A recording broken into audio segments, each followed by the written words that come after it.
Bonjour mes bien chers frères et sœurs confinés, en cette période de trouble, d'agitation, où on a beaucoup d'incertitudes et beaucoup d'inquiétudes autour de nous, j'aimerais vous partager une pensée que j'ai partagée à la soirée de partage vendredi, mais que je trouve vraiment pertinente pour nous encourager aujourd'hui.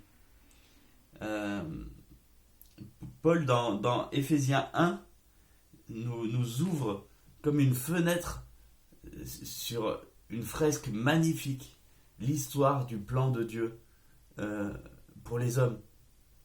Un plan qui commence dès avant la fin du monde pour lequel on connaît déjà la fin. Et je vous invite déjà à vous émerveiller sur ce plan et sur cette fresque, cette mosaïque que Paul nous présente, et je vous partagerai deux mots encore après. Éphésiens 1, 3 à 14. Béni soit le Dieu et Père de notre Seigneur Jésus-Christ, qui nous a bénis de toute bénédiction spirituelle dans les lieux célestes en Christ. En lui, Dieu nous a choisis avant la création du monde pour que nous soyons saints et sans défaut devant lui. Dans son amour, il nous a prédestinés à être ses enfants adoptifs par Jésus-Christ. C'est ce qu'il a voulu dans sa bienveillance pour que nous célébrions la gloire de sa grâce dont il nous a comblés dans le bien-aimé. En lui, par son sang, nous sommes rachetés, pardonnés de nos fautes, conformément à la richesse de sa grâce. Dieu nous l'a accordé avec abondance en toute sagesse et intelligence. Il nous a fait connaître le mystère de sa volonté, conformément au projet bienveillant qu'il avait formé en Christ, pour le mettre à exécution lorsque le moment serait vraiment venu, à savoir de tout réunir sous l'autorité du Messie. Aussi bien ce qui est dans le ciel que ce qui est sur la terre.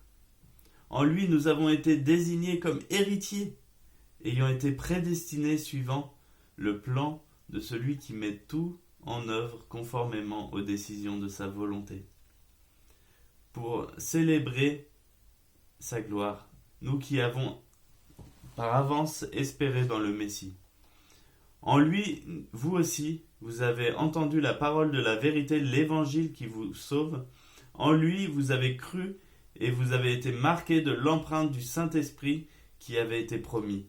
Il est le gage de notre héritage, attendant la libération de ceux que Dieu s'est acquis pour célébrer sa gloire.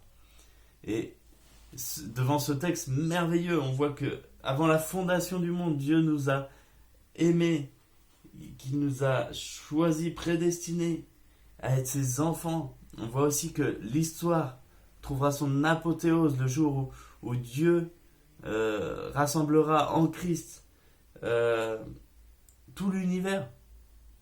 Et devant cette fresque magnifique, cette mosaïque magnifique, ça me fait réaliser une chose, que des fois ma petite situation actuelle, je vois un petit carreau tout noir dans la mosaïque et je vois juste ce carreau tout noir et je me dis oh là là, c'est moche. Je vois cette épidémie et je me dis c'est vraiment quelque chose d'horrible. Mais si je prends un peu de recul, si je prends du recul et que je vois toute la fresque, je vois que ce petit carreau qui me semblait noir, très noir et où je vois rien de positif, mais quand je prends du recul, je vois que ça fait partie d'un plan glorieux. Dieu est glorifié même dans ces situations que je ne comprends pas, même dans la maladie, même dans le deuil.